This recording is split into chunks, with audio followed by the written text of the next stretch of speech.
Yeah, I think we're good. Okay, I'll go ahead and call the meeting to order.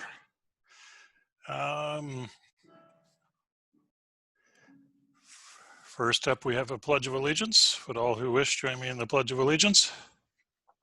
I have the flag right here. Richard's got the flag, okay.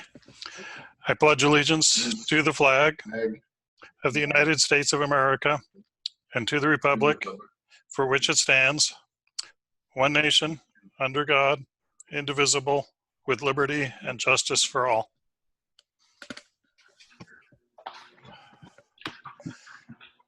Next up, we have agenda adjustments. I don't think there are any agenda adjustments unless somebody else has one. There are some on the agenda that's been updated in the board folder. Oh, I'm sorry, I've got that here. Yep. So add item 7D, food service program, and I add item 8A I1, another hiring recommendation under hiring recommendations. So I would motion to make those changes to the agenda. Is there a second? Aaron, go ahead.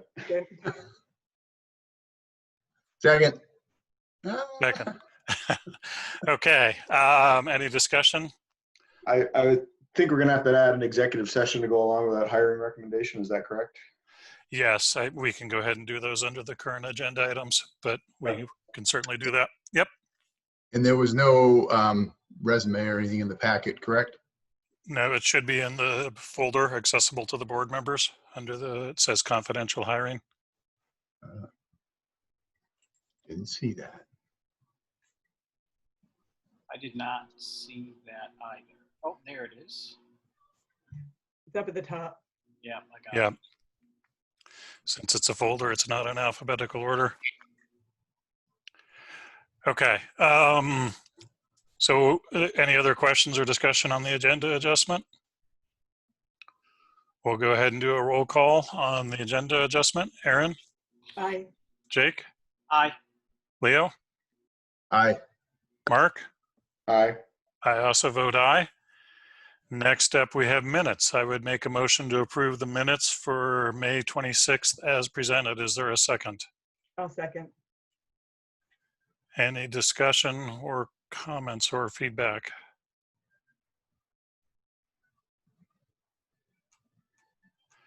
Okay, we'll go ahead and take a roll call. Aaron? Aye. Jake? Aye. Leo? Aye. Mark? Aye. I also vote aye. Next up, we have warrants. I would make a motion to approve payroll warrant 25, regular warrant 25, main purse warrant for May 2020, and the bond warrant 15. Is there a second? I'll second. Any discussion? Okay, we'll go ahead and roll call. Aaron? Aye. Jake? Aye. Leo? Aye. Mark? Aye. I also vote aye. That carries. Next up, we have public comment. Hi, Shauna Goodall. Hey, Shauna. Hi. I just wanted to take a moment and invite all of the board members to participate in the racial justice book study. I know that you got an email from Cami Carter on, I believe this was on June 14th around 7 p.m. But we just wanted to make sure that you all knew that you were invited to participate in this and you were welcome to join. And I think this will be a great opportunity for all of us to begin to sort of really examine some deep topics that are really important to look at it at this time and to always look at. So please join us, and you can respond to Cami's email or just email her directly. Thank you. Great, thank you. I've already talked to Cami about participating, but thank you for the invitation. Any other public comment? I have a question. You just muted yourself, Deb. But how's that? I can hear you now. Okay. I have a statement or a comment to make about the agenda item about the statement on racial inequities in education, and wondered whether you wanted it now or at the end, or possibly when you're actually discussing it. Unless it's on the agenda, we usually take public comment now or at the end. So you're welcome to make, if you want us to change anything, you should make it now. Okay, so I have 3 comments, and it just feels odd to do it since it's not out there for the general public right now, even though it will become a public document.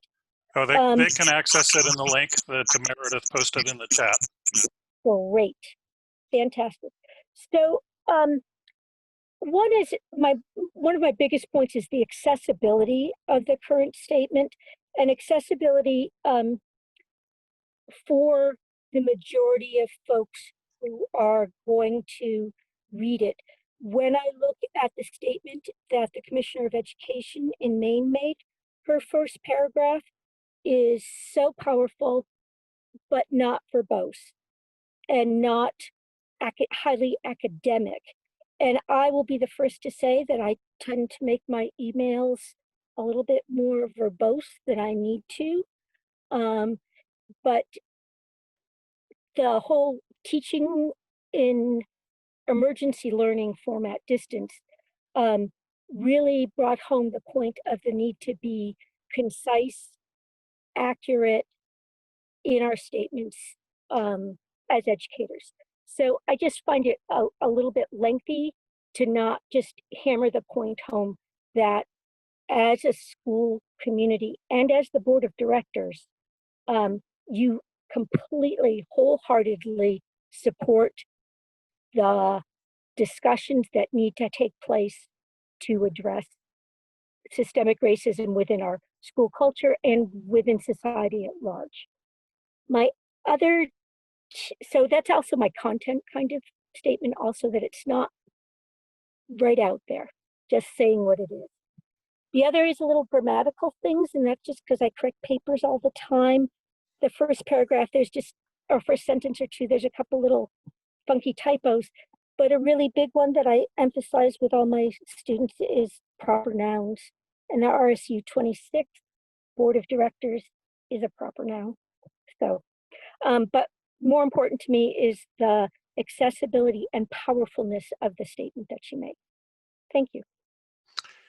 Thank you.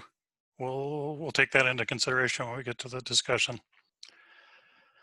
Any other public comment?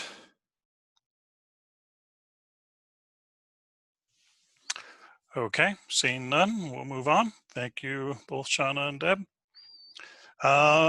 So next up, we have acknowledgements. Anything you want to acknowledge, Erin? I know the school year is winding down. I'm gonna like push you to start at the other end. Okay, that's No. fair enough. No, today is fine though. No, I just want to acknowledge, I know that there are the other schools in the area are just starting to wind down, and I really appreciate all the work that happened here in Orono to get us to this point this year. It hasn't been easy, and it's not going to be easy right into next year. So I really appreciate the work everybody is still doing. Thank you. Jake? I have nothing at this time. Leo?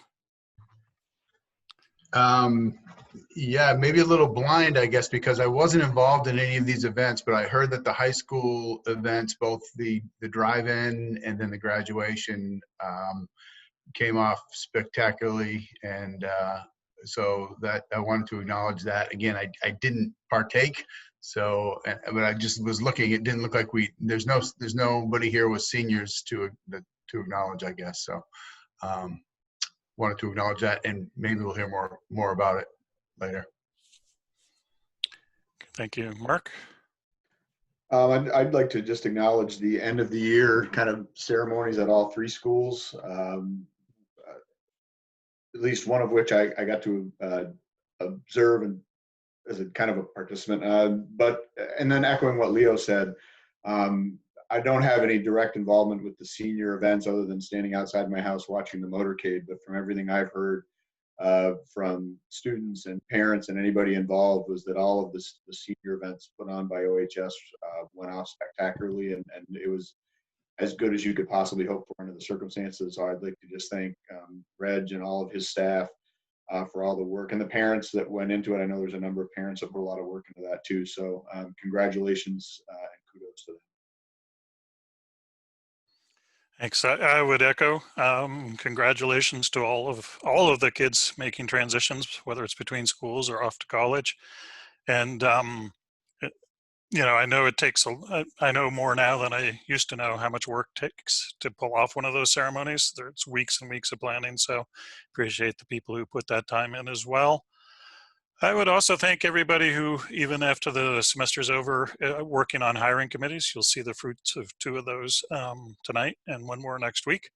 And those are a lot of work, but also highly important work. Some of the most important work I think we do as a district. So thank you for everybody's, whether you served on the committee or just attended one of the community events. I appreciate you showing up for that. Anything you would add, Meredith? Yes, I had OHS graduation and senior night on my list as well, and just echo everything that has been said. And you know, Reg and Heather Holmes, who was senior class sponsor, Becky Cash, Sam Runco, Mike Archer, I mean, just the list goes on and on of the staff that made that happen in such a special way given the circumstances. And just really thank the senior class and their families for being understanding that this probably wasn't what they hoped for, but they were all just really grateful that, you know, the effort went into making it as special, and it'll certainly be memorable, right? They will never forget, we will never forget their graduation amongst all in our memory. So just kudos to the team that made that happen and to the graduates. Also, I want to acknowledge the really great engagement and productivity we had during our staff work days together on June 5th, 8th, and 9th. We talked about at our last meeting what our plans were for those days, and really, you know, we were able to accomplish those really important discussions and work sessions together to think through both a reflection looking back and then planning looking forward. And that work that was done will really be invaluable to the work of the reopening committee and then to staff upon their return in the fall. So I want to thank staff for their great engagement. You know, it's always hard at the end of the year to kind of jump into training days, but staff were really you know, recognize the importance of this work and what we were discussing, and really had thoughtful contributions to those days. I also want to recognize our support staff who not only did those days, but 4 more days as part of fulfilling their contract days with us, but they were engaged with some PD that Sharon Brady organized for all of our educational technicians across the district, and it was just really well done. So I want to recognize Sharon and the team that you know, she was able to get to perform that professional development and training. So it was all internal expertise. We have a lot of expertise, so I want to just recognize those individuals who performed that training for us. Deb White, Brad Martin, Shauna Goodall, Karen Fry, Allison Woodard, Angie McLaughlin, Tracy Lehan, and Maddie Malore. So thanks to all those individuals for planning and organizing and delivering that professional development work. And we have several of them here with us tonight. So thank you in person, and to those who aren't with us, we can send our thanks. And finally, I want to just tell you about an award that one of our employees is a finalist for. Joe Mason, who most of you know is our daytime custodian extraordinaire at Asa Adams, was nominated and has been selected as a finalist for a statewide award for maintenance, educational plant maintenance employees, like an award of excellence. It's called the A. Burley Oxton Award for Excellence. And so he was nominated by some very thoughtful members of our school community who wrote just the perfect letter of nomination for him. And so he's a finalist, and we'll know more later this month. But I just want to recognize that because he really gives his heart and soul to his work, and everyone, loves Joe, and he's just, a beacon of sunshine at school every day. So I want to recognize him for that. That's all. That's awesome. That's Yeah, really well cool. You've seen the many pictures of Joe sledding down the hill and doing all the other things. So that is so cool. Right. Congrats, Joe. All those things make him such a great nominee for this award. I don't see any student reps on. Anything any board member forgot? We'll go ahead and move on to reports. Start with the superintendent report. Sorry, I feel like I'm talking a lot tonight. So I wanted to just give a hiring update. Brian mentioned we've been engaged in a lot of interviewing lately, and we have one hiring recommendation to bring to you tonight, and 2 for next week. So that's kind of backwards. So tonight we bring you one of the last current instructional positions we have open. The 2 that we have remaining are in special education. We have our speech language pathologist for middle high school that we still have up for advertisement, hoping to get some applicants for that pool. And then we have a long-term sub for that same type of position down at ASA for a long-term leave that is planned for the fall for an employee. So we've taken an additional step to advertise that in the online BDN and other sources to try to get some applicants for those positions. So we'll be watching that to see if we feel like we can interview sometime soon. So if you know any good SLPs, send them our way, please. But also, as you may know, we held the ASA principal finalist stakeholder meetings last night. Thursday night, we have the curriculum coordinator finalist meetings. So those will wrap up this week, and we hope and plan to be able to bring you those recommendations next week's meeting. I want to let you know that extended school year programming begins next week. We're starting that a week earlier than typical, just because of what we feel to be probably the needs for students based on maybe some greater learning needs because of the way we ended our school year. So Sharon and her team, as well as Allison Woodard and the Title I team, have been planning for that programming, and it is going to be virtual, and they have that planning well underway. And so we will have that programming for how many weeks, Sharon, this summer? 6 weeks this summer. Also want to just point out, if you've been to the webpage recently, our RSU webpage, on the home page at the top, Rachel has put in a ribbon banner to highlight the public budget hearing and the documents and the Zoom link, the date and time. So just want to mention to the public, and also for your information, that's posted there. If you go to the link for the information in the public meeting notice, you'll see the notices that you signed last meeting, both the public hearing notice and the referendum notice with all 6 questions kind of outlined. There's also a budget detail overview that we'll share at the meeting, the details. It's the one we go through at the annual budget meeting every year. It's the table that shows kind of each cost center. You can see it. It's in your board meeting packet, but it's also on this page. So this is just the updated final version. You've seen this before. We used this through our budget process this year, but Lynn updated this based on kind of our final work as we finalize the budget. And then also just the final 1-page summary of the budget worksheet of revenues and expenditures. We also added today, we've been having this question presented to us about, gee, why aren't we proceeding with school construction in what looks like, difficult financial times ahead?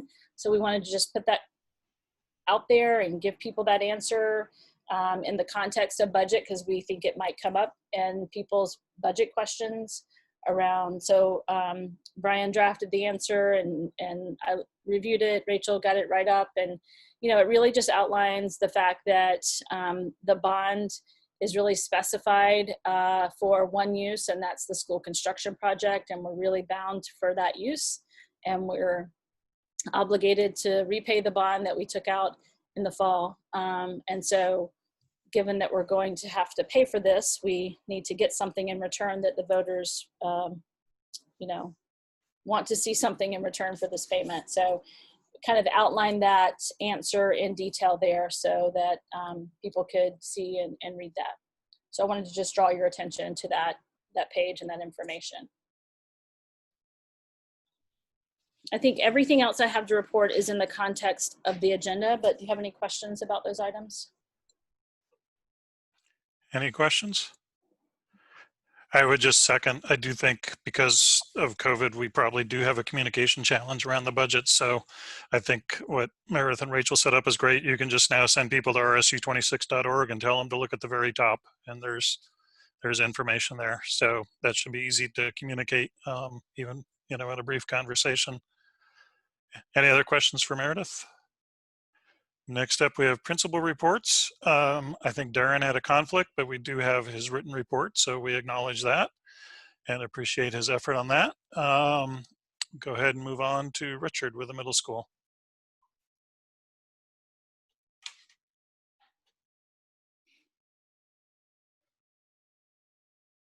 Are you unmuting, Richard?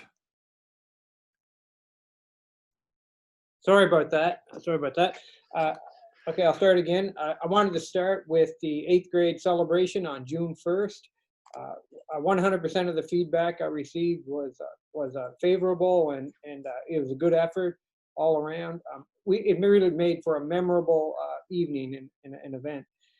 That's for sure. It's not one I'll forget anytime soon. That's for sure. Hats off to the OMS staff for pulling it off and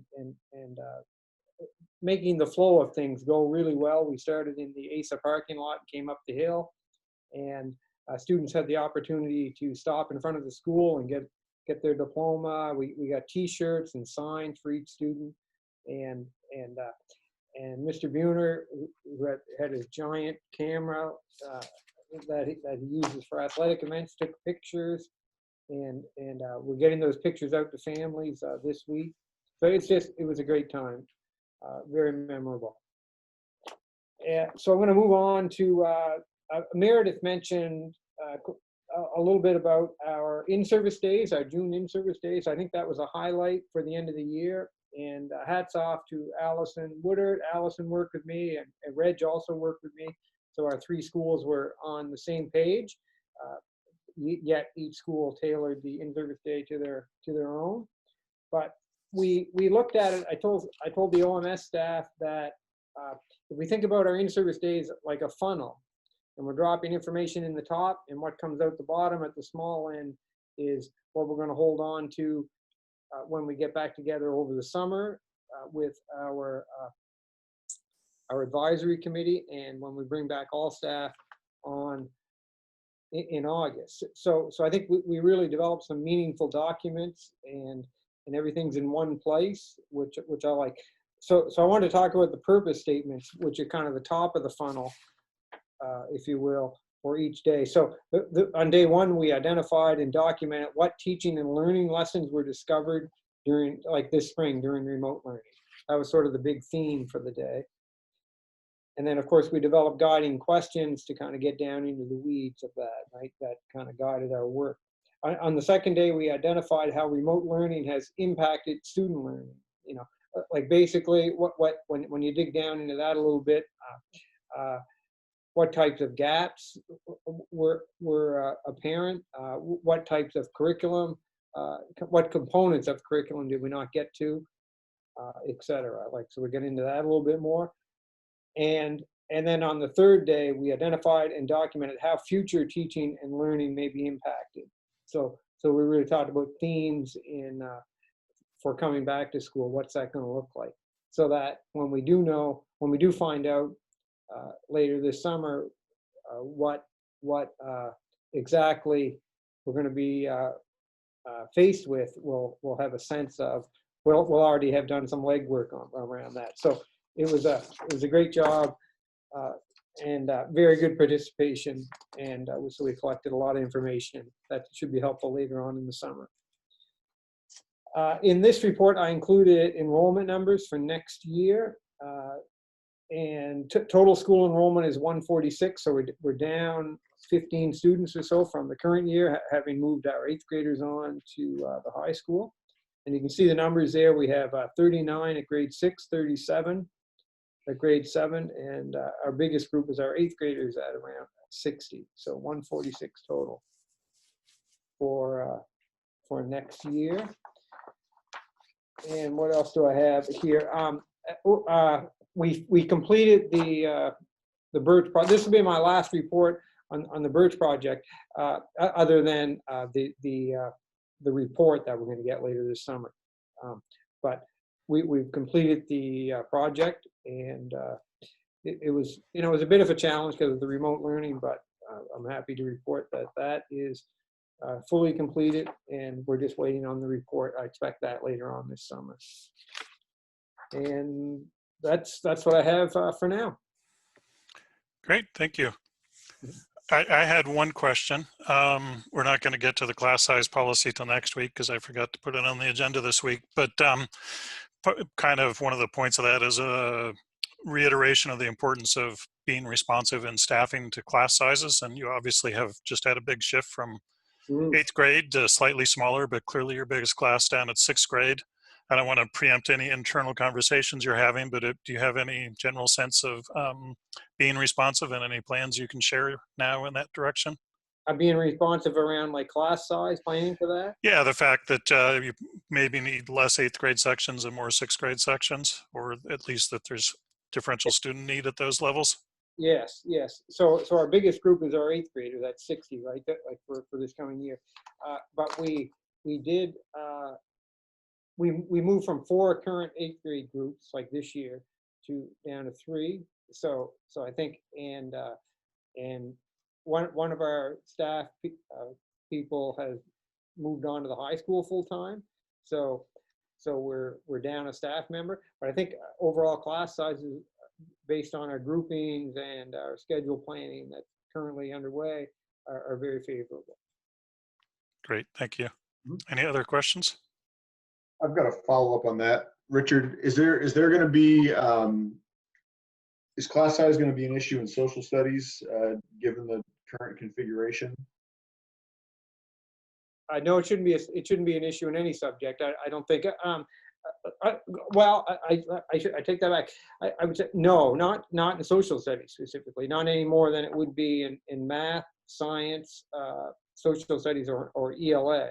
I think our core content areas are faced with very favorable class sizes. What I'm a little bit worried about is our like, given the current situation with the pandemic, our larger groups like music class, for example, how are we going to plan for that? So that's what I'm wrestling with more than class sizes in the core content areas. Thanks. Any other questions or comments? Go ahead and move on to the high school with Reg. All right, thank you. Yeah, I won't spend too much time on senior night and graduation, but there were some teams that just really come to mind. And first of all, I just want to recognize these 2 events were really cool, very different. Senior night took the place of our traditional baccalaureate, and both senior night and graduation were vehicle-based, which allowed the entire senior class to gather and be in one place. But as the seniors arrived at senior night, they each received this big bag that had their cap, gown, tassels, stoles, cords, any book awards, decorations for their car. And one team that spent a lot of time putting those together, led by Heather Holmes, but Becky Cash, Christy Boyd, Sam Runco, senior parent Courtney Campbell, and I know there are a couple other senior parents I'm gonna leave out here, but they spent a lot of time buying the stuff, organizing it, so that when the seniors drove into the drive-in, everything was ready to go, and they each received a bag. And it was really cool that night because right around dusk, right around 9 p.m., the sky was just, turning dark. And the big drive-in screen lit up with the Red Riots logo and this dramatic music, and it just kind of went from there. It was a great, great night. Lots of honking of the horns, and so that was really cool. And then Saturday, last Saturday, June 6th, graduation. I don't know if you remember, but that morning we moved it from 2 in the afternoon to 10 in the morning because of thunderstorms that were forecasted. But it poured that morning from like 7:30 to 8:45. Just we're doing setup, and so in the pouring rain, we were Cammie Carter, John Hawley, Matthew Terrell, Heather Holmes, constructing this balloon arch that all the cars would drive through. They were drenched, but still working away, putting this thing together.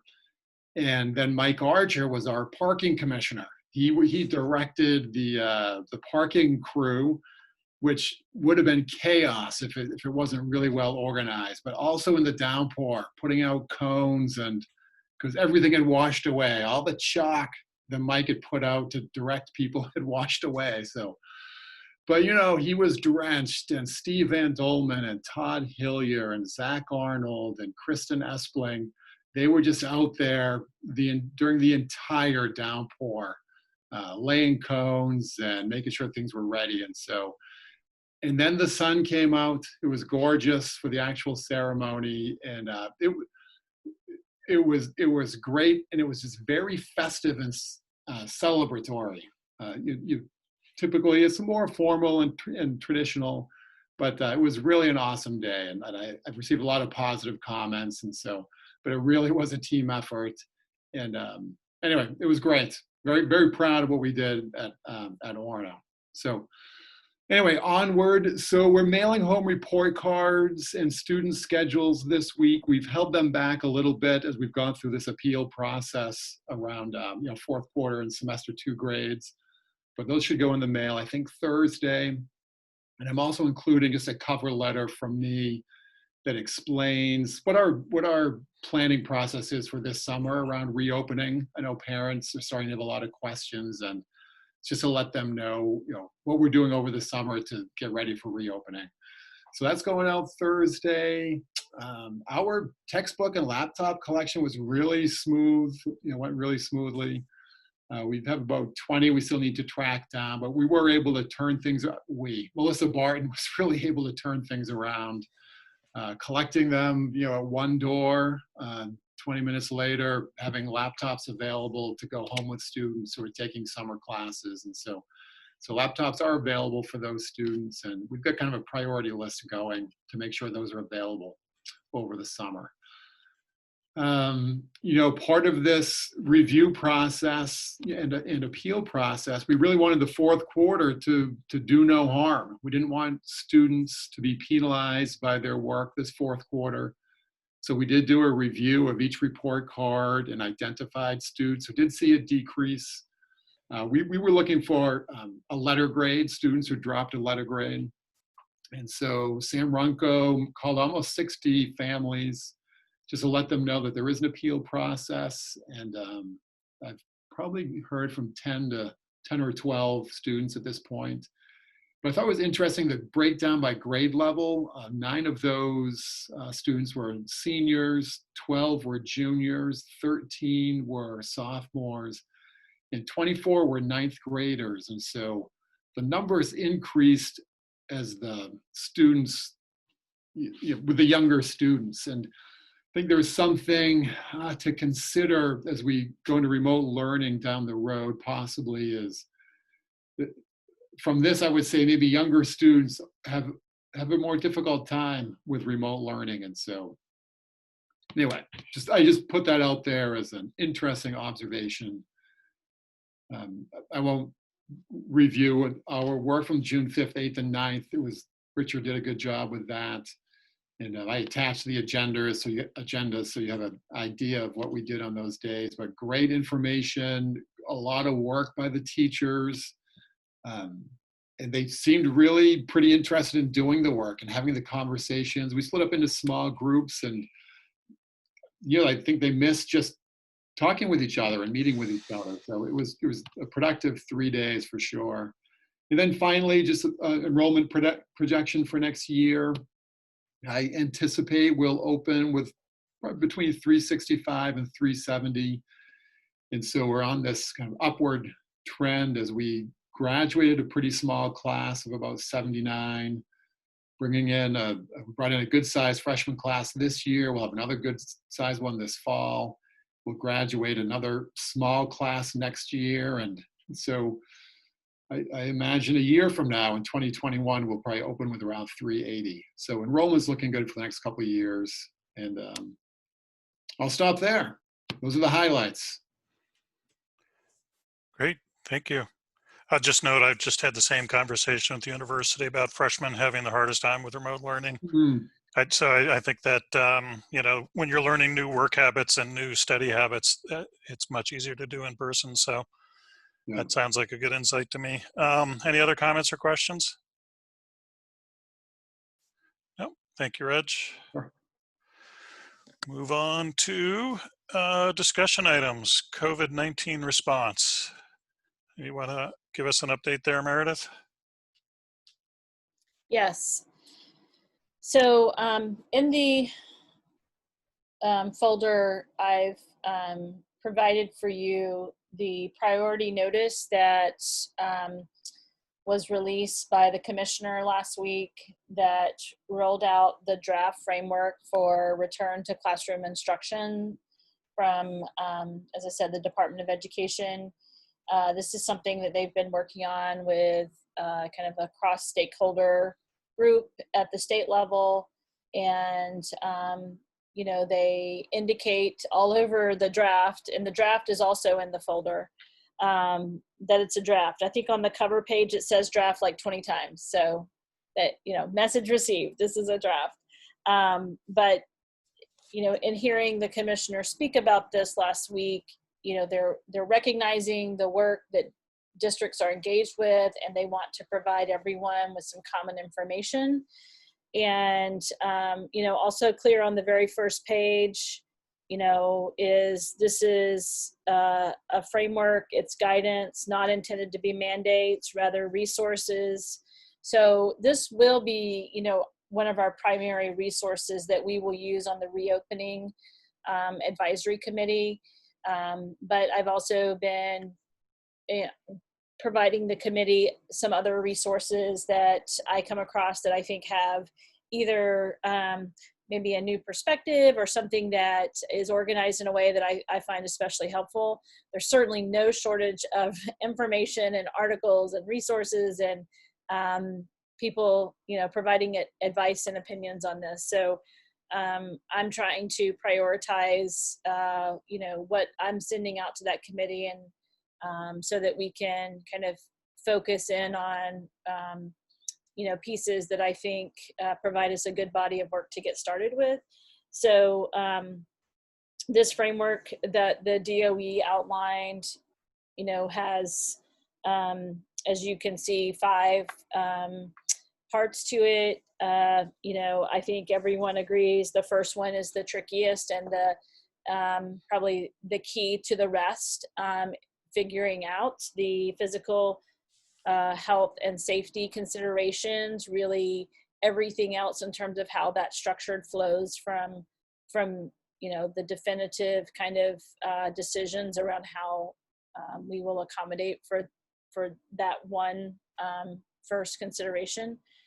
So, we'll spend a good bit of time in that realm. And as Richard outlined and Reg underscored in his report, we spent a lot of time talking about a lot of the things outlined in this framework when we met as a staff last week. So we've done some really good thinking about this and just considering, the many aspects of school operations and how those might be impacted by some of the recommendations that we see in the guidance. So the reopening advisory committee will meet Monday night for the first time. And I think it's going to be, you know, a really good group to work with. It's a very, you know, it's largish for a work group, but I think it was important to have the right stakeholders involved. So like we have our school physician on the committee, we have our, you know, there are 2 board members, there are representatives from the OEA, our leadership team, other staff representatives, we have 2 students, we have other parents.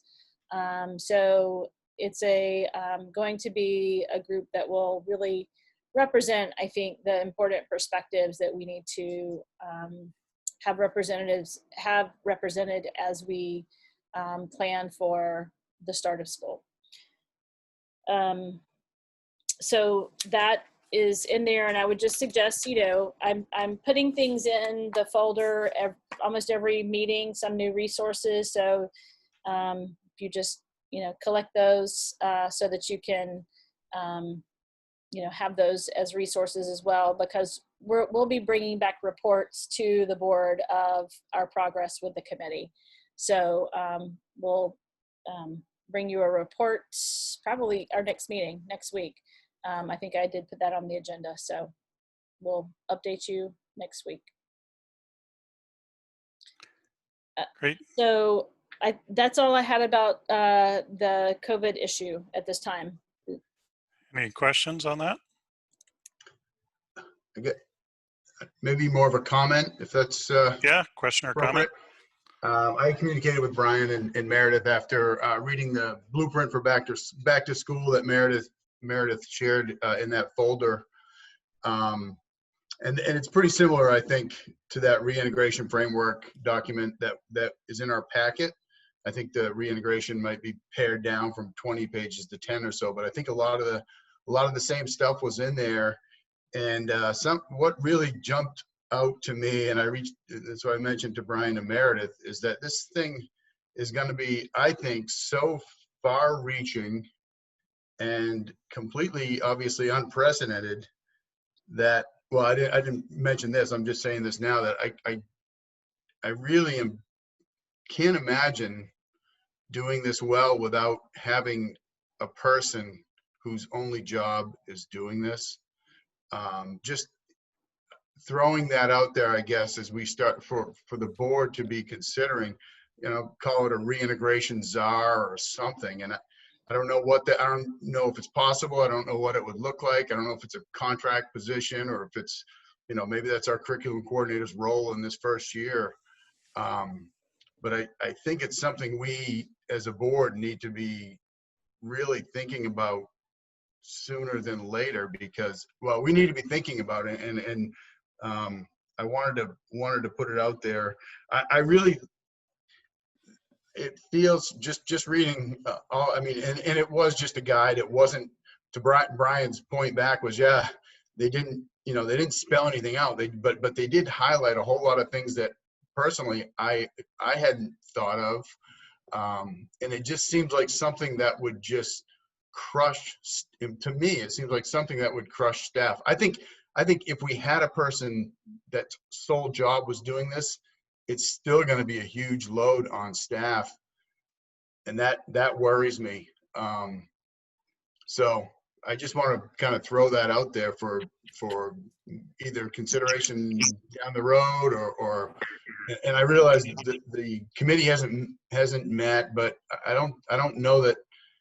I feel like that if you guys have read, if you had read this blueprint, I'd suggested maybe the blueprint gets shared with the full board, because there is just a lot that we need to be probably, you know, we don't know what all of it's gonna come to fruition, but it's pretty clear it's going to be so far reaching and impact so many areas and so many positions and people.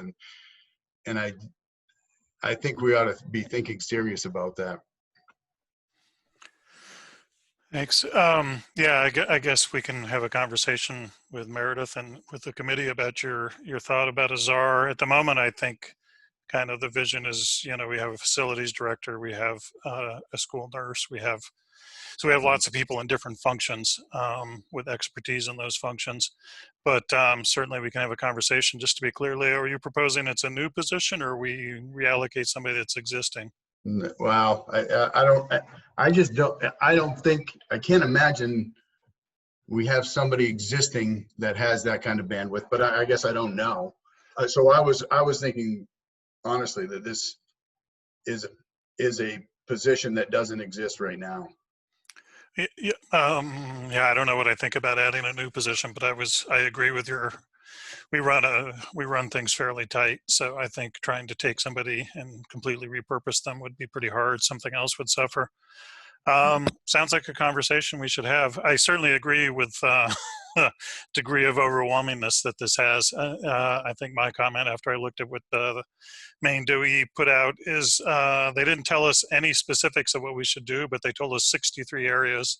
And that's not a count, that's a ballpark estimate, but 63 areas that we need to have a plan in place before a school starts. So, yeah, you know, and then just the moving parts once, regardless of what we come back with, whether it's full back, half, partially, combo, all of the things that are going to be, I think, need attention. I just don't know who that falls on, and making sure we do it well. I don't think we can dump it on Meredith, that's for sure. Well, you know, I agree that it's going to be a lot, and we were having a leadership meeting today, and we started talking about it, and it's you know, like peeling the layers of an onion back. It's so nuanced and so many facets to it. As you know, as you dig in, you kind of learn more and more about, you know, the things that we're not even thinking about yet. But you know, it's hard for me to imagine us, number one, adding a position for anything other than some of the very things outlined in that document we're going to need more bandwidth to be able to pull off, like, you know, the custodial and cleaning and transportation, and just there's so many things. Like when I think about how our operation is going to have to change, we're going to need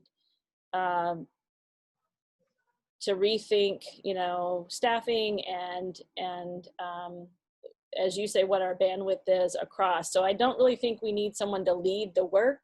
We need lots of people to carry it out. And, you know, I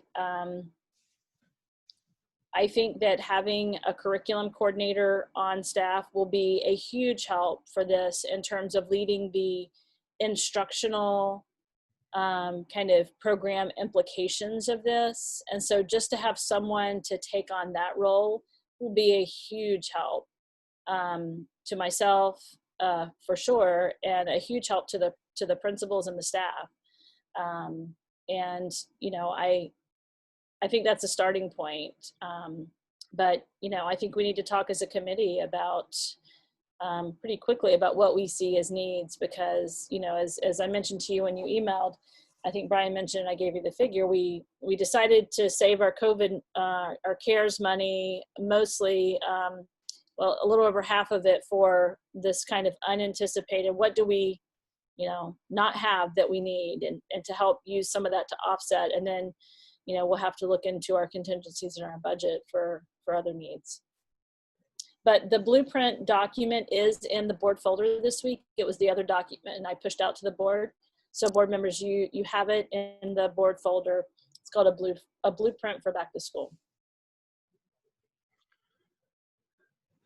Any other questions or comments?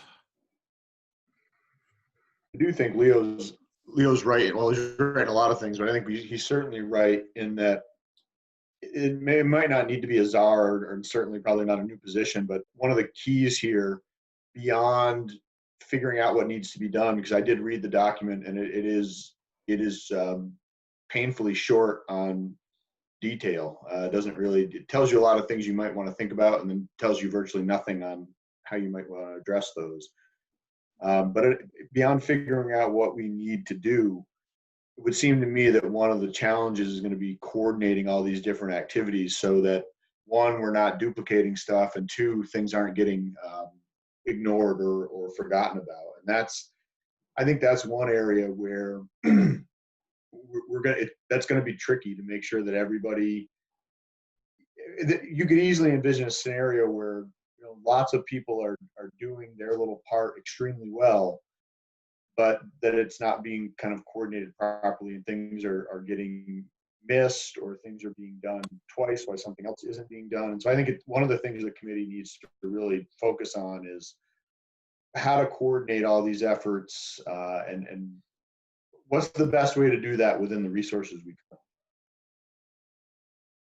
Yeah, I agree about coordination. I mean, these people, the health, the education, the transportation are not completely independent pieces, as we know well, if from our school start time discussion, if nothing else. But I mean, for the moment, I feel like the board has set up the right committee with all of the key administrators, all the key stakeholder groups represented, and a healthy dose of expertise. We've got a university infectious disease person, we've got people with mental health backgrounds, et cetera, et cetera. So I guess my thought for the moment is we should let the committee dive in, and clearly part of their mandate is to continue to give us feedback about necessary resources. And maybe the answer is that committee needs to continue to meet. Who knows? Once a week, once every 2 weeks through the entire school year to keep. Maybe that is the coordinating body. Maybe something else. But I kind of feel like we've got the right group of people put together as a stakeholder board working group, and we should probably let them dig in a bit. I do feel like the committee is a strong committee. I think I absolutely agree on that part. The idea of that committee being the coordinating body, though, quite frankly, makes me nervous. I wouldn't agree on that part. But in terms of letting this committee dig in and start its work, I think is absolutely the place that we should be right now. Okay. I want to just ask a question about how we did with the remote learning. Not how we did, but did we keep attendance at all levels, at any level or all levels, during remote learning? Was that a state requirement or suggestion, or was there any? Do we have that data? It wasn't a requirement. In fact, the state waived attendance reporting requirements during that phase. We transitioned through several phases of how we were looking at attendance, and where we ended up across all schools was slightly different at each school, but attendance and engagement was monitored. I would say it was more like class by class at the high school. And then at the middle school, it was looking at engagement over the course of a week. And then at ASA, it was the same. There was, a group looking at engagement over a course of time. So it was a little different at each school, but we do have that information. So do we have an idea, like, based on the different ways we've done it, how would we rate engagement? I think that's a pretty important component, obviously. And I think as I mentioned before, I think Orno did an incredible job, but I don't know, like, what's incredible. We had, it felt it from everything I've witnessed. But did we have 50%, or did we have 80%, or did we, so are we looking at those numbers? And just because I think it's obviously hugely important about planning and serving all students and all of that. Yeah, I mean, we're looking at a lot of information as the staff looked at information on the days. I think engagement, like percentages, is an important indicator. But I think there are a lot of other important indicators as well. And so, like at the high school, I saw a number, I think, Reg, you said like a 95% attendance rate, right? That was pretty consistent through May. So, at the high school that had, a pretty, it was pretty synchronous. It was synchronous. Whereas ASA was asynchronous, so it looked a little different. in terms of, I don't have the number, and I know I see some people on the call that may have a number that they could push out, but I think there were differences across the building that we've reflected on, kind of thinking about how we would move forward. There was a lot of information about thinking about how we would move forward with remote learning, keeping, the parts that we think worked well, rethinking the parts that we think didn't work well. And we have ideas on both sides of that coin. So that's information we're going to share with the reopening committee next week. So you have kind of a picture of the reflection work that our staff did, and have that as a starting point for our work. Okay, great. Thanks. Anything else, or should we move on to construction? Looks like we can move on to construction. If you want, Meredith, you've been talking a lot. I'll talk for a little bit, and you can chime in whenever you want. So we do have a folder in the board documents, construction project documents. Just wanted to briefly walk you through the first one in there. It's construction budget after bid. We had a building committee meeting last Tuesday, but as a board, we did have a board meeting last Tuesday, but we were limited to an executive session. So we had the bid occurred a week ago from last Friday, so a week and a half ago. We had 5 bidders, which we're told is excellent. Some projects have a single bidder, so, and obviously the more bidders you get, the better the price is going to be. So I just walk you through this construction document. This was my attempt to pull together. We have many projects and many pots of money. Many projects in the sense that some of them are managed by our architecture firm, CHA, and we just are in the process of hiring a general contractor. Some of them are things we've been calling self-managed, which means that we're going to manage those internally. And we have SREF and we have the bond, right? So there's a lot of things going on, but just to try and bring out a net. So base construction is the core construction that CHA has been designing. SREF construction is separate. So that's, the cafeteria is the auditorium. What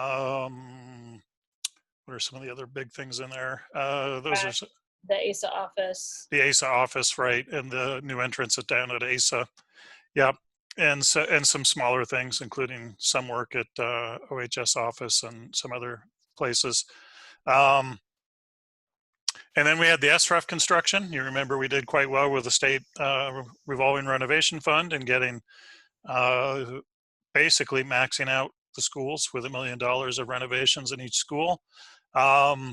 And then the way the bid went out, there were bid alts. We had something like, I think, 16 bid alts, which were things that they had to provide us a price on, but we could then choose and say yes or no based on the price. So this is kind of broken out. These are, and remember the budgets have gone up and down. That base construction budget was closer to 10 million back when we went to the bond, and then it was up to 12.5 million in December and January. And but the base construction was the biggest part of the bid, and that came in with a very positive bid. And we're in negotiations with the contractor. We'll talk about that at the end of this little section. But that was huge to see that number coming in lower than budget. That gives us a lot more elbow room. SREF construction came in pretty much as expected. The OHS classrooms was one of the bid alts, so we had decided to pull, because part of our budget management, pull that out separately from the base construction. That also came in lower than budgeted. There was a whole package of other bid alts, which is down there at the bottom right. Some of them are highly essential, like having a 2-door security camera out of the weather kind of entrance in the back of the high school where the breezeway is right now. And some track related things and some other things. So the other bid alts, the self-managed construction, which as a reminder is over there on the right. The ones that we had currently decided were in the project are on the right. There are a couple that we had dropped out. In addition to concessions over there on the right in the middle, concession stand and library renovation, we have redoing the ASA kitchen into a music room or orchestra room, and the press box out at the track area. So those are two that we've added in. That's just not in this document. Equipment and technology. This was part of the bond package. 6% is set aside for equipment and technology. When the budget was tight, we were saying, maybe we could do 3% and use some of that for construction. But since the construction bids have come in low, for the moment, the budget is back to 6%. That's the state recommendation. There's some small miscellaneous stuff about mailing and permits with the town. The construction contingency is 5%. This is again a state recommendation set aside in case things happen during construction. There's what's known as change orders, where the contractor says, either you didn't tell us that things were like this, it's gonna cost us more to do it, or we as owners say, now that we see the construction, we really wanna add something in. So there's some change orders, and there's a 5% contingency to just assuming that there will be some change orders. Many projects get managed with 1 or 2% change orders, but the state requirement is a 5%. There's a bid contingency. That was really in there in case the base construction bid came over our budget. So in a certain theory, we'll have to see how the construction goes, but if the construction stays within its budget or within its budget plus the construction contingency, that's money we can put back into construction at this point. We can't throw it somewhere else because it's part of the bond money, so it's allocated for school construction, but we can throw it back into other construction projects for the schools. Base projects fees, that's primarily the architect, but there are several other contractors, soil and geo services, hazardous materials. Same thing with SREF, it has fees. And then there's some things we're funding ourselves, the portables, which you probably have seen or have gone in. So there's the bottom line, is the expenses look about $1.5 million lower than we've expected. Put on the other side, the revenues, the voters approved a bond for $16.845 million, which was sold in October, and that money's been sitting in our bank. SREF, we get a refund of about 56% from the state. The rest of it we're paying immediately out of pocket. We're not taking bonds or additional debt, but we are paying out of pocket whatever that is, 44%, and the 56% we'll get from the state as a rebate after it's a reimbursement after we've expended it. So that's the estimated SREF. We did have some money in capital reserve that we put into the project for some immediate construction needs. We had the capital improvements. We have about 100,000 in capital improvements each year, and we've allocated that entirely towards construction needs this year. And we will get some interest off the bonds as well. We got very lucky in the timing for that. We probably didn't seem like a high interest rate at the time, but it's much higher than the current interest rates. So, so we will get some interest off that 16.8 million, which again is dedicated or restricted funds back towards school construction project. So total revenues, you can see the net position is about 252,000 without the bid contingency. And if you want to be optimistic and assume the construction contingency is adequate, and we now have passed the hurdle where the bid contingency, you could add another 600,000 in. So that it's pretty early to be counting that money. It's all going to depend on how construction goes, and everybody, even in a home renovation, knows construction's always more than you think it's going to be and more than you budgeted. So nobody's counting any chickens yet, but so far so good is how I would summarize it. We are in a net positive position at the moment from what we planned for. And if that remains true through the end, we can start to look at picking up some of those other projects as well. So that's the outcome of the bid. Back and forth, Meredith and I have been back and forth with the architects and the attorney on a contract with the low bidder. You have in your package, I guess since it's in the package, I can go ahead and name it. It's Bowman Construction. They're a local company. They're in Newport. And they've done, I think, 4 projects with their architect before, and they're currently finishing up a school project at Caribou, much larger than our project. So, so we're pretty happy about that. The letter of intent has already been issued. We're required to go with the lowest bidder. And there was no combination of bid alts that would have changed that. So they are the clear lowest bidder. And we're now in the process of executing a contract.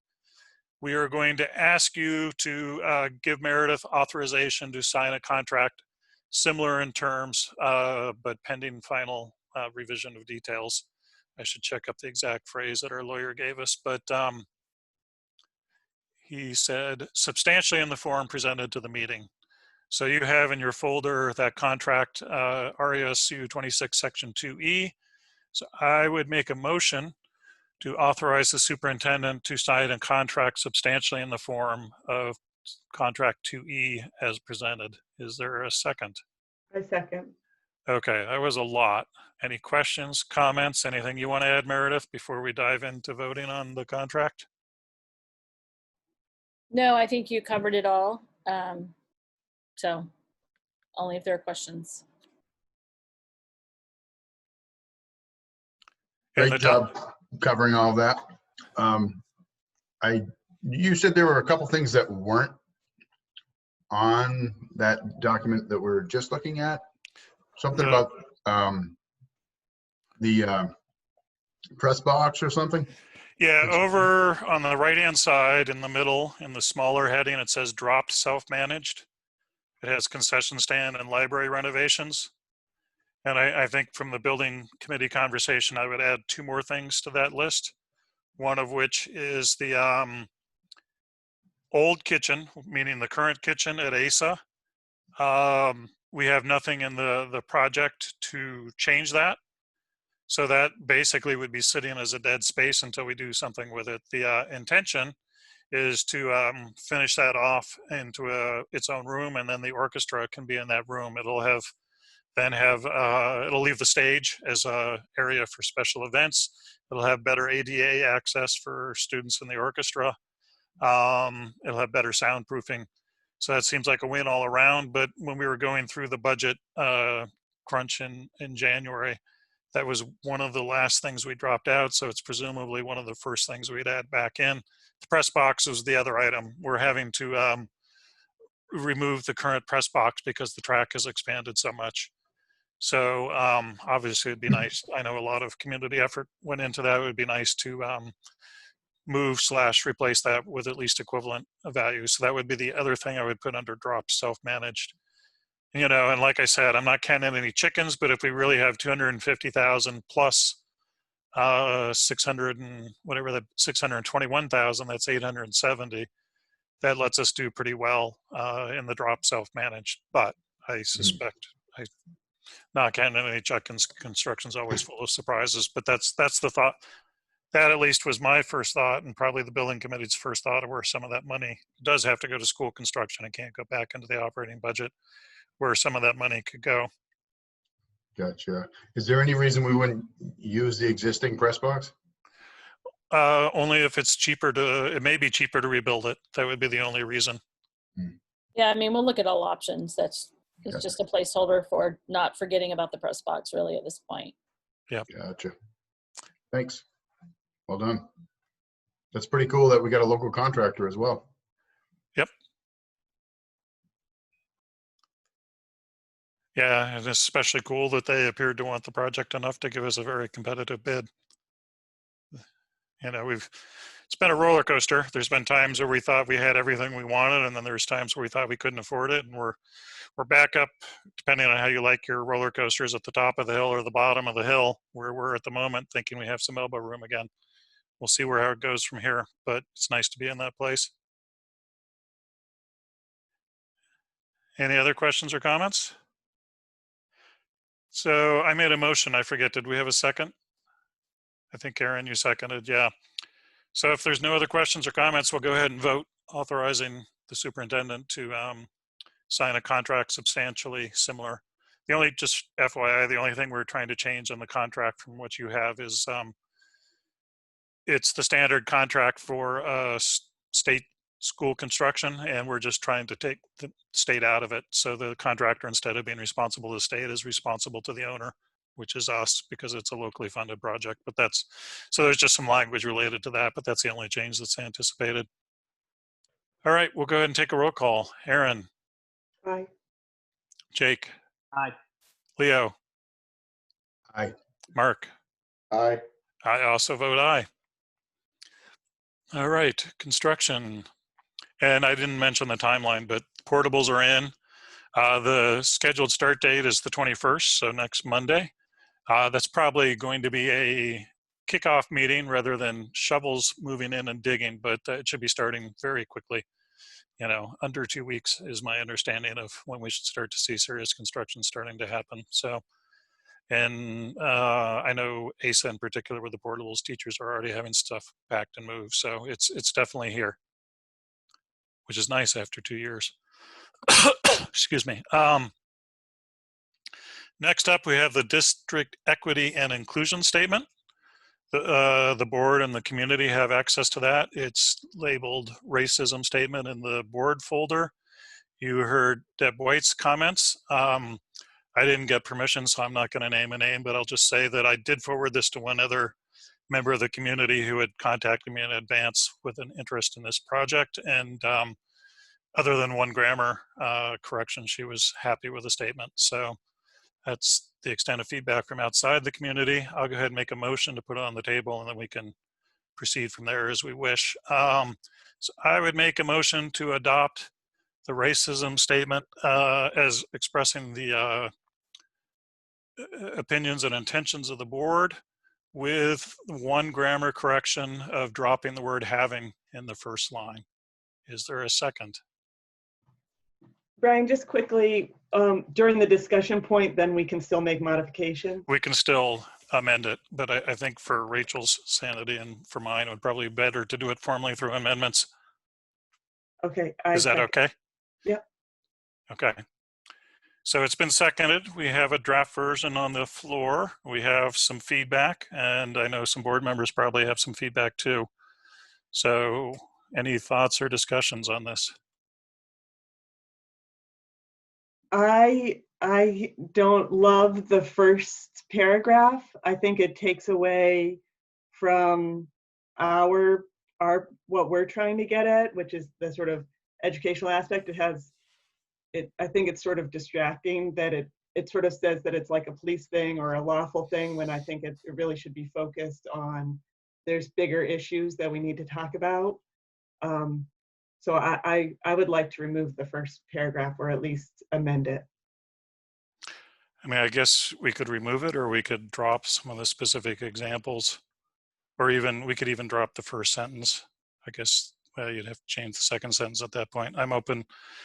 I mean, when we started talking about this 2 weeks ago, I felt it was important to respond to what was happening immediately. As time's moved on, that feels less pressing to me. So I'm open to any suggestions on that. I just feel like it's much more broad, and it's not a focused thing like that. We need to be addressing the whole thing. I would agree with Aaron on that as well. I would as well. Okay. Drop it, or just rephrase it to more generally refer to something like systemic racism? Drop it. Well, drop it. I think starting at that second one, it works. Okay. And I think that starts getting to Deb. I think we should try to edit it down as much as we can so that we're focused on not distracting. I'm fine with that. I've tentatively made that change in a draft. I'll bring it back as an amendment. But I want to hear if there's other changes people are proposing first. So just so I'm clear, the proposed amendment just eliminates the entire first paragraph. Is that correct? Correct. So it starts with education as one of the greatest equalizers. I mean, I'm okay with that. That doesn't really give a topic sentence about what we're trying to address. Just dives in on education. So I personally would prefer to maybe keep the second sentence of the first paragraph or some variation. But I'm open to the will of the board. I don't have a strong feeling. I think that dropping the entire first paragraph and just starting with the second really kind of it's like you're jumping in, almost like you're jumping into a conversation that's ongoing, but you missed part of it. So, I mean, I think there needs to be some prefatory language before we start with that second paragraph. Whether if Aaron's concern, and Aaron can correct me if I'm wrong, is that I've got my screen minimized so I can look at the document. So if I can't see faces, but now I can, is that it's too targeted and not broad enough. We could maybe craft some language about, rather than focusing just on systemic racism, systemic inequality and justice. I'm open to that, but I think just eliminating that first paragraph and starting right with the second one, it's almost like you're just kind of jumping in somewhere to make you think you missed something. I think that the first one distracts from that there is systemic racism across the board, and not with police, and not being unlawful, but just sort of in everything that we do. And I think the first one takes away from that. I mean, I do agree that starting with the second one is a little bit abrupt now. And I also get Deb's point. I like that this very last sentence that I think is like what we're saying personally is, you know, that we really want to address everything, or maybe the last two sentences, but they're kind of at the end. But I think that's where you're sort of building to what we're doing. So I think that's maybe where Deb was saying we should lead with what we're doing. I don't know. Yeah. What about an opening sentence that's much more general? Because I take your point. It kind of focuses it on police interactions, and that's not really what the school is responsible for. What about focusing on an opening sentence like the RSU 26 board joins the nation in embracing the need for change in the systemic racism and injustice in our society? Can I suggest that we actually take what is currently the third paragraph and the second sentence and make that the first sentence, that, you know, we feel that systemic racism in our country is a pressing issue, and then you sort of have condensed and moved it up, because I feel like that's sort of saying what we're addressing. Or we could just move the whole, drop the first paragraph, move the second paragraph without the word moreover. So it's kind of funny. I'm smiling because as I went back and forth with Meredith and got feedback, I moved paragraphs around. So it is hard, such a big tangled issue, right? It's hard to figure out where you start and where you end with this. But to your point, Aaron, we could take the third paragraph, replace the first paragraph. So we start, the board believes that RSU 26 we feel that systemic racism in our country is a pressing issue, needing this kind of focused collaborative attention as a district, and then move into education as one of the greatest equalizers toward this end, so forth. Does that make sense? I like it. I'm interested now what everybody. I actually kind of like that too. Leo, you're muted.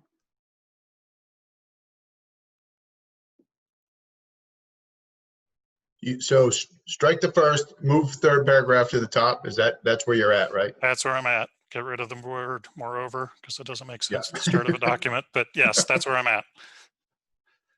Yeah.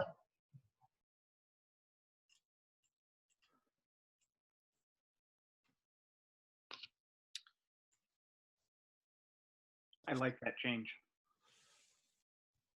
It seems to me, though, that the second sentence, the "we feel," should be the first sentence of the whole document, and the swap the two sentences. Yeah, like start with RSU 26 board, you know, feels systemic racism, and then we believe the RSU 26 is a district full of talented and caring people. I was going to say the same thing. I like that. Where's the we feel coming from? The second sentence in paragraph 3. Oh, okay. Gotcha. Thanks, Jake. Yeah. The advantage of having two computers going. I would say that should say we believe rather than we feel.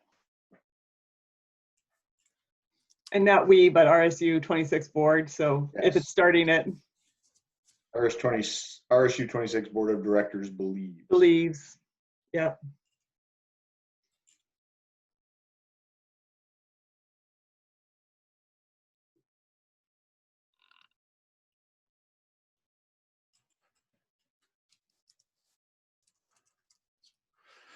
So I'm just trying to pull it all together and make it flow.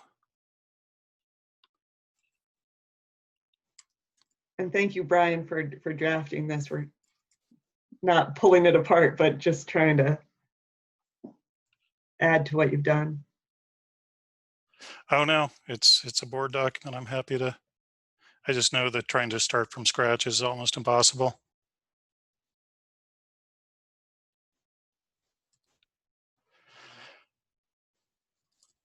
All right, so the current opening paragraph I have, the RSU 26 board believes that systemic racism in our country is a pressing issue.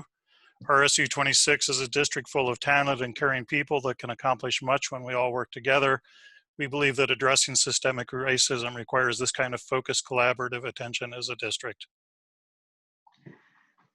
Can I make one other just thought? I feel like that education one might be the last paragraph. So the moreover starts it, then we say towards this end, we reiterate our policies, we'd like to do all of this, and then, you know, maybe we just have that one that's education is one of the greatest equalizers is just at the end. We want everyone to feel safe and welcome.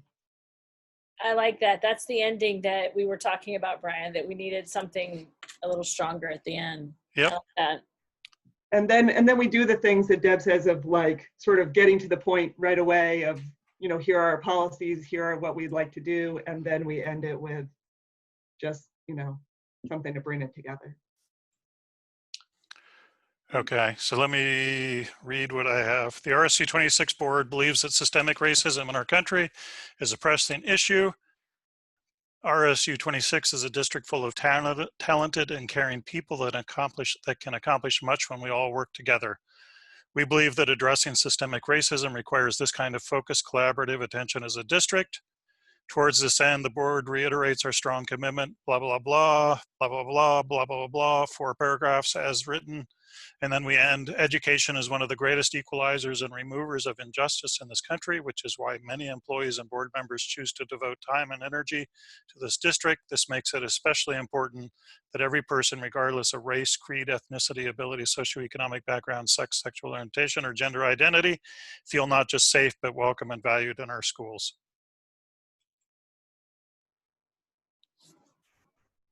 Sounds like a winner to me.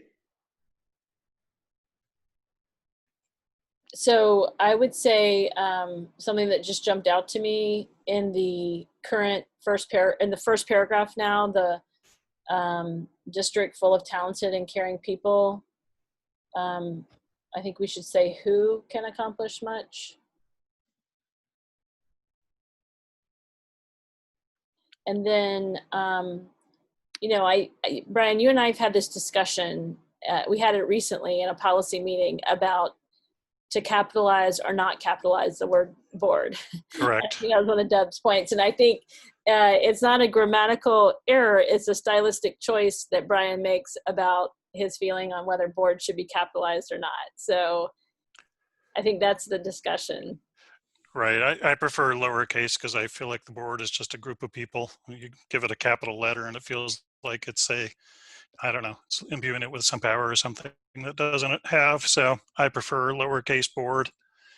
But I think grammatically the key, if you look at newspaper style guides or whatever, is just that it's consistent through the document. It's absolutely a style choice. Different publishing houses make different policies on that, and so it is not grammatically incorrect to leave that uncapitalized. It is totally a stylistic choice. As long as you are consistent, either way is perfectly fine. I would also just call out for the board that we do have some chat comments from people who are observing. So take those into consideration as you wish. Brian, I do appreciate your reason for leaving it lowercase. I like that explanation, and I agree with that. That we're, nothing big, powerful, or special. Yep. I mean, it's a small thing, but why go the other direction when you don't have to?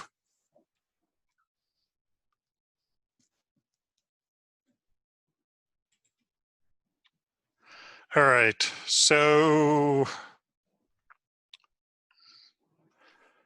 are people happy with this as it stands? I one of the things that I see from Deb in the chat is the word feel, believe in this first sentence. And I think a suggestion might be, I see Deb has it in one thing she wrote about affirm. I lost track of how it's phrased now, but RSU 20, can you read the first sentence? The RSU 26 board believes that systemic racism in our country is a pressing issue. I mean, you could say affirms, or Could say affirms, declares. yeah. Declares probably stronger than affirms. I personally, I mean, this is style too. I personally feel like, we don't have the power to define reality or to pass a law for the country. So I think I personally find it more effective to just state that this is a belief of this group of people and institution rather than to try and make a claim that's stronger than the power we have. But I totally validate that other people feel differently about that. I guess I would change it to declares if that's the direction we're headed, but I don't know what other people think. I totally agree with you on that, Brian. Doesn't matter to me either way. I agree, Brian. Okay. Yeah, I'm not a fan of the word declares. I think that sounds so. Yeah. What's in our ability to do is to state what we believe. We have no prerogative to do more than that. So trying to put anything in there other than believe would seem to be problematic to me. And we could say recognizes, but that feels weaker to me. That's weaker than believe. Yep. We also have a preference for saying disability instead of ability in the last sentence. I respect that opinion. I'm more comfortable with ability. I think that's the more common usage these days.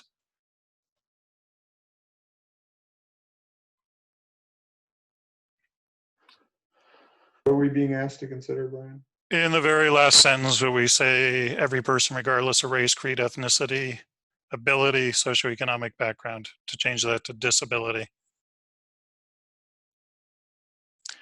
I just find ability more affirming, but I also understand the point of view of not wanting the word disability to have shame attached to it and using that too. So I don't have a super strong opinion, but My preference is to leave it as is.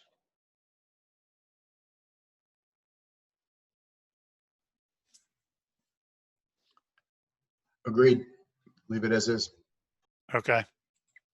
All right, so I'm going to make a motion to amend the motion to have the first paragraph read the RSU, and I'll send you the final text, Rachel, but the RSU 26 board believes that systemic racism in our country is a pressing issue. RSU 26 is a district full of talented and caring people who can accomplish much when we all work together. We believe that addressing systemic racism requires this kind of focused, collaborative attention as a district.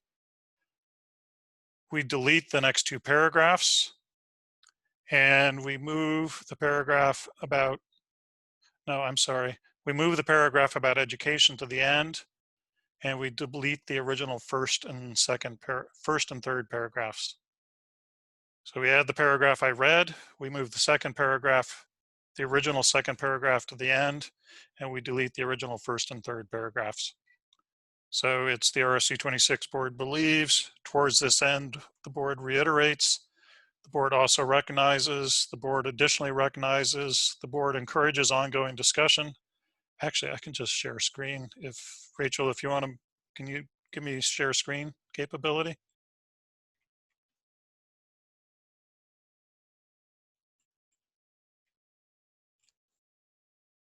Oh, I'm the host, okay.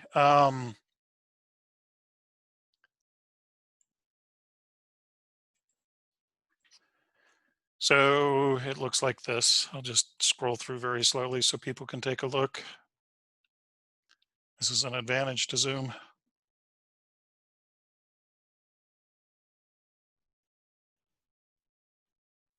So starting with that paragraph at the top. You need a period at the end of district in that first paragraph. Correct, thank you.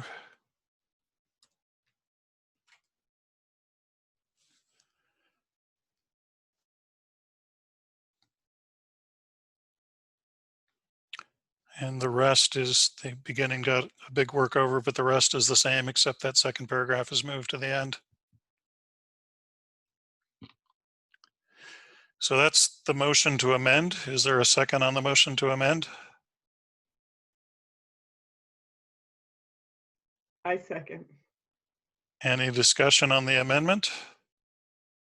We have to roll call. So Aaron, how do you vote on the amendment? Aye. Jake? Aye. Leo? Aye. Mark? Aye. I also vote aye. So now we're back to the motion as amended. Is there any more discussion on the motion?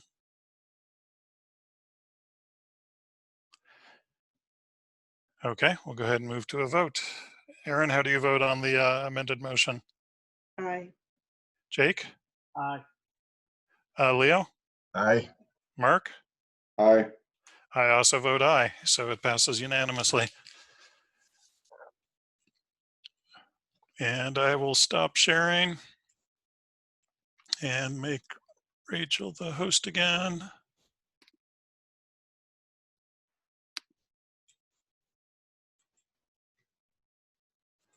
Okay, and I will get that change document to you, Rachel. So obviously a starting point rather than an ending point, but as Shauna announced, there's already some good follow-up work going on for that. Anything else on this topic? Okay, I will go ahead and move on to staff nominations. Meredith, you have a nomination? First, there was an amended. Oh, I'm sorry, I item. skipped over it. Yep, 7D, food service summer program.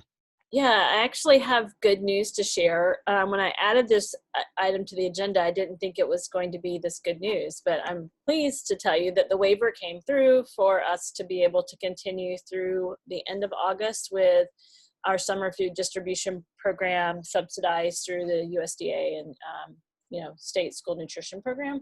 So we're going to continue with the model that we've shifted to beginning this week, which is pick up outside the middle school here. And so that will be the pickup option for food. We're doing the 2-day-a-week pickup still, where families can come and get multiple days meals on those dates. So we're just monitoring how that's working, given that, food production's at ASA and then distribution's here. We set it up that way because of the construction impacts that will make any other way to do that in our minds difficult. So once construction starts, if we see a simpler way to do that, we may adjust. So as you know, we discontinued the delivery with our transportation contract, is over. So we don't have buses available to us under our contract. That is something that if we look at the numbers and find that, there seems to be barriers, we could always look at, how we could set up a delivery system if that ends up being a need. But at this point, we don't have that as an option. So we're going to look at the first couple weeks of data to see what that looks like. So good news indeed. What I was planning to bring to you was a model of, how much it cost if we wanted to underwrite continuing at our cost. And so we'd collect, Ben had put together data, and then this news came through. So good news. That's awesome. Yeah. Thank you. Meredith, when did we stop delivery? Last Friday. Last Friday.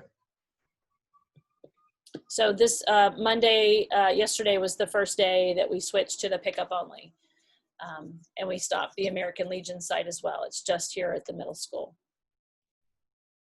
was there any way for us to know who's coming to get them? Or Right, no? we Because track that. delivery, what's that? Yeah, we're tracking. Oh, I mean, in advance, because I assume obviously we had a routine of, we were delivering and stopping. And then do people have to raise their hand and say, I'm going to come get it? Is that how that worked? No, people just show up. Okay.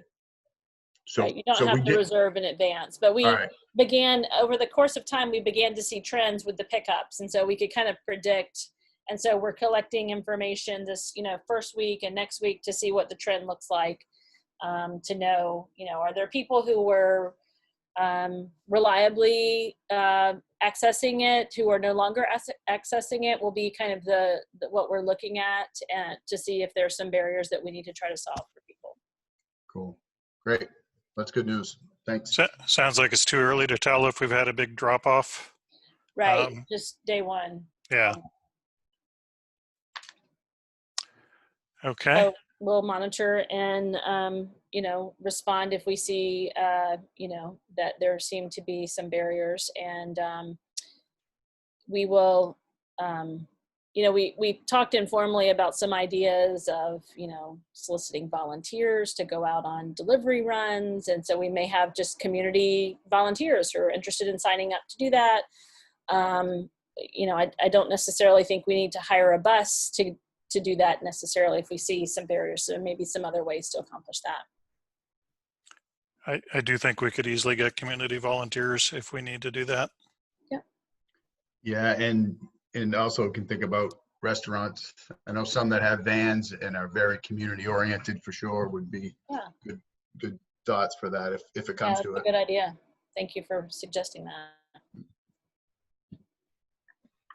Any other questions or comments on food service?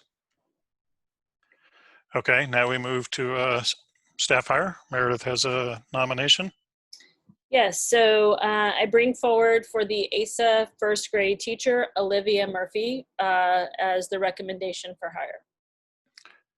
And just to have a motion on the floor, I would make a motion to approve the hire of Olivia Murphy as the ASA first grade teacher. Is there a second? I second.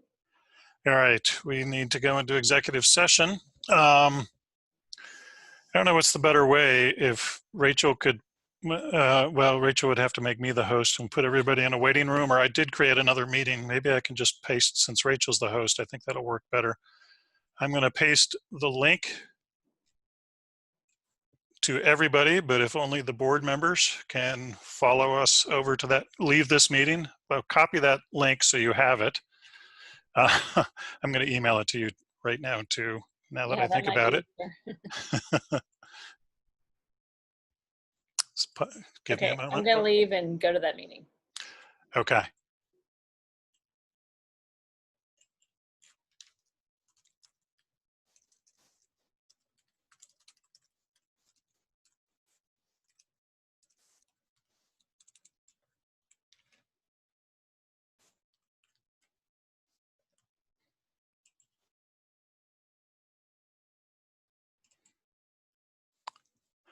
All right, board members, you should have it in your email if you don't have it here.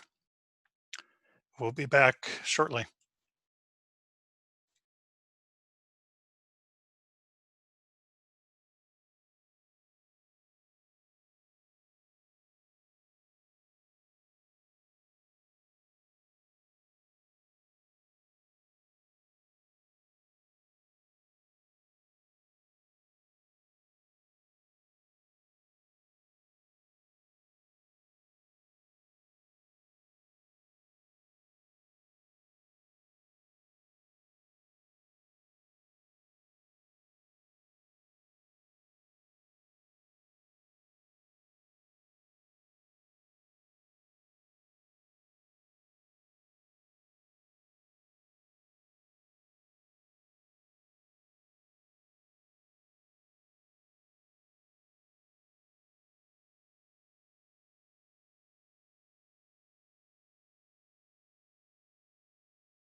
I have to say, I really like not being the host of the meeting. Thank you, Rachel. I agree. Yes, thank you. We got everybody back. Okay. And we still have plenty of people with us. Thank you for sticking around. So there's a motion on the floor. Any further discussion or comment? We'll go ahead and take a vote on approving the hire of Olivia Murphy. Aaron? Aye. Jake? Aye. Leo? Aye. Mark? Aye. I also vote aye. Welcome, Olivia. Next up, we have board goals.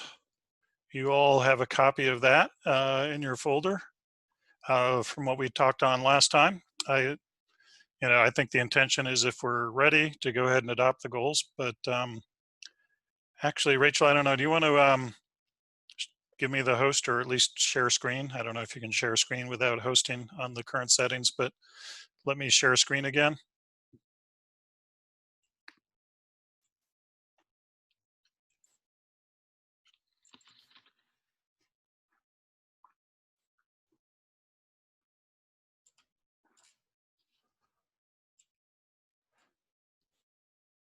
Sorry, just arranging windows on my laptop so I can see everything.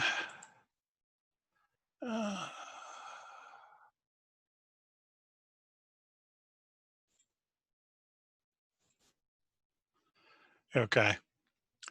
So this is my notes from what we had last meeting. We keep the student growth and achievement values. I suppose there's a space needed in there as standing, and is already worked into policy out of the workshop about 3 years ago. We keep the ongoing fundamental board responsibilities as we had previous year, but we add something on policies. So I think we had the language adopting and updating policies through a transparent consultative process.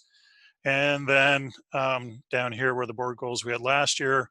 I think these were the, these were the board goals we talked about for the coming year. So COVID-19 adaptation and recovery for education with 3 sub-bullet points: health and safety of students, staff, and community, consistent and communicated educational approach, fiscal situation management. Second goal, construction efforts. Third goal, technology use. Continuing to identify best practices and coordination across the district as appropriate. Partly acknowledging that was a goal that was not substantial, wasn't intended to be, but well, the goal of starting a conversation was completed, but recognizing that that's all that was achieved last year. So keeping it ongoing, but also recognizing that this is obviously going to be pretty central to potential adaptations to COVID. So those are my notes on what we discussed last year. Do they match other people's memories, or any questions, suggestions, changes?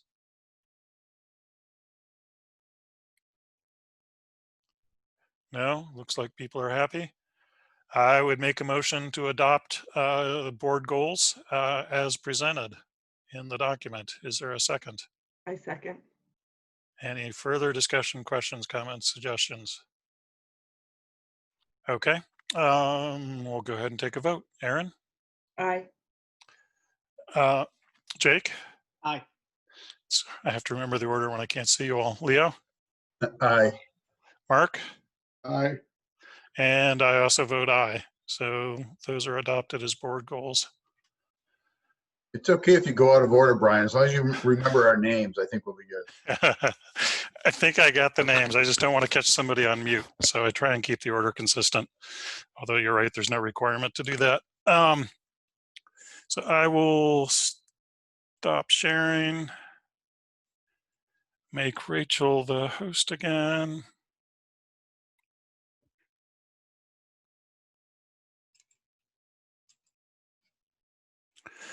Okay, that's done. So next up, we have superintendent contract. It struck me as I was preparing for this board meeting that I don't think we ever said explicitly exactly what we were going to do, but I think it was quite implicit in all the conversations we had. If any board member is not thinking the same thing, that we're all have had the chance to discuss this thoroughly and come to agreement, go ahead and let me know. We'll call an executive session. Otherwise, I'll just make the motion that I think was implicit in everything we said. Okay, I don't see that. So I would make a motion to extend the superintendent's contract for another year to June 30th, 2022. And recognize with great appreciation that she has volunteered to not take a salary raise. Is there a second? I second. Any discussion? Just to second that acknowledgement and appreciation that Meredith has chosen not to take a pay raise. I want to second that acknowledgement and appreciation. I would agree with that, and just kind of note that I'm very enthusiastic about extending the contract. Yeah, I wasn't going to make a separate motion, but I would state that as well. Any other comments? We'll go ahead and vote. Aaron? Aye. Jake? Aye. Leo? Aye. Mark? Aye. I also vote aye. All right. Subcommittee reports. Policy Subcommittee. We did meet the first week in June, and we're going to bring you 2 policies next week. GCF and GCFR on hiring are revisions. You already had a first read. We'll have a second read and potential adoption next week. And we'll bring you for a first read policy IIB on classroom sizes, which is a continuation of work through the semester in the curriculum committee. It'll only be a first read, so we'll have to wait to our next board meeting, regular board meeting, probably in August for a second read. Anything new from UTC? No, we haven't met. Anything new from Spruce? Nope. No curriculum subcommittee since the last time, and we're done for the year until the fall. Facilities and Building Committee, we did meet on Tuesday. You got pretty much the update of what happened there.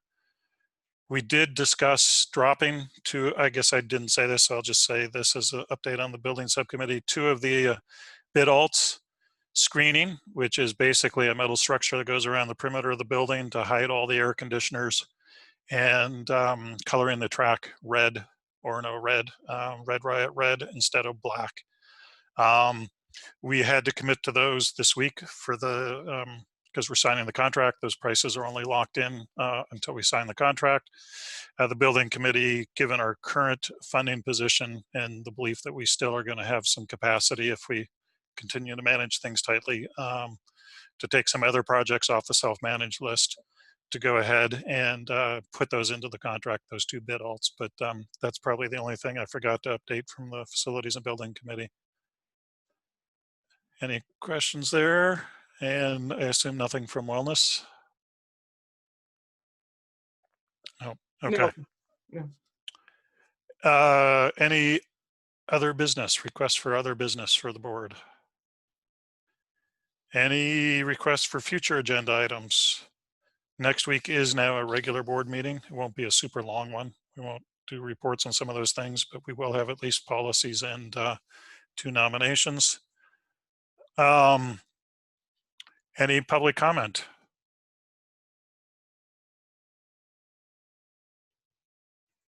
Just give people a minute to chime in if they want. I am not seeing public comment.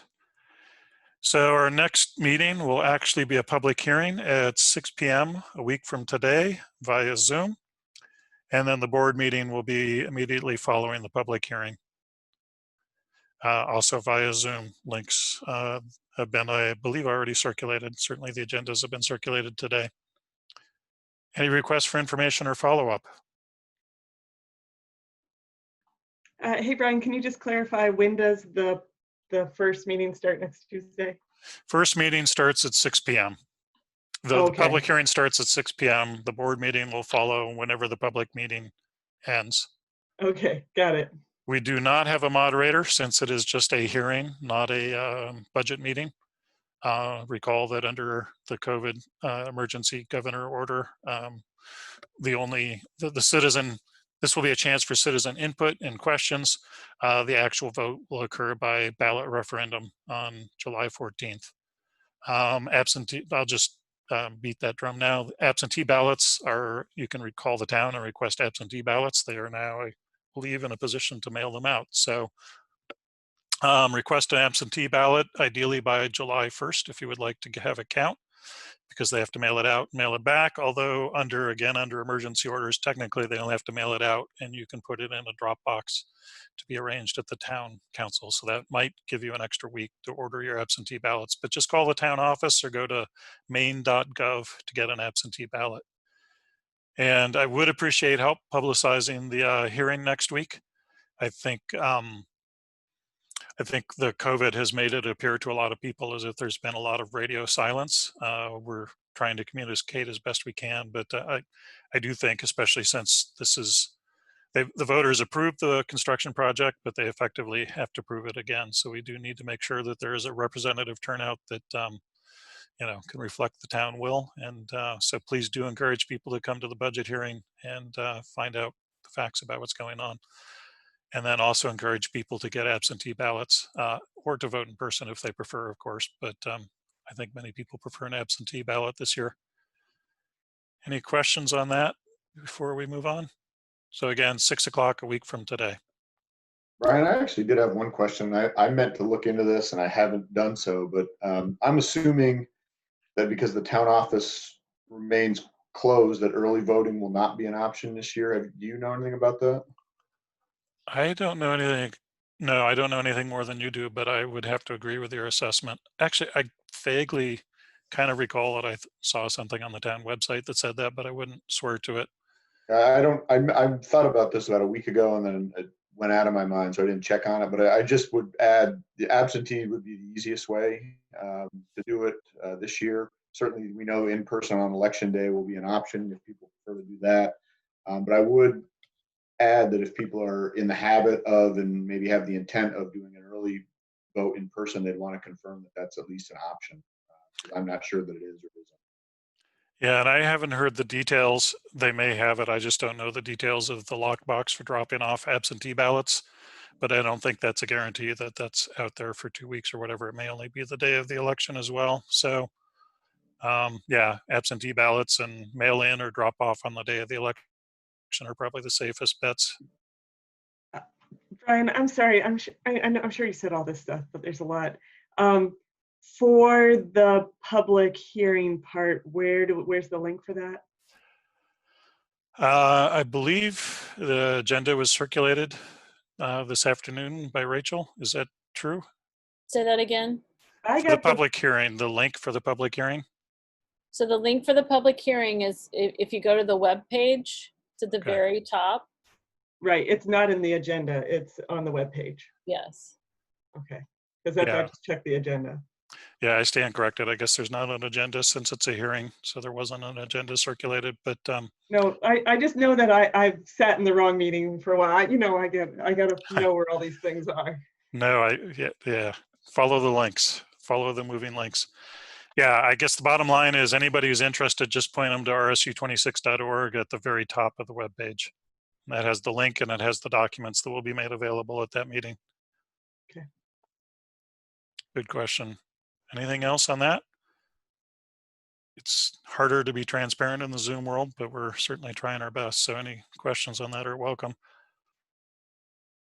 Okay, at this point, I think I asked any requests for information or follow-up. Nope. Okay, so the last thing remaining is an executive session. We will not be taking any motions except for adjournment afterwards. So I would ask everybody who's not in the executive session to go ahead and drop off. And we will wait and have the executive session at that point. I'll make a motion. I'd make a motion to go into executive session under 1 MRSA 40560 labor negotiations. Is there a second? I second. Any discussion? Okay, roll call. Aaron? Aye. Aye. Okay, Jake? Aye. Leo? Aye. Mark? Aye. I also vote aye. So we're into executive session. I think we're done, right, for Richard and Rachel? Yeah. Okay.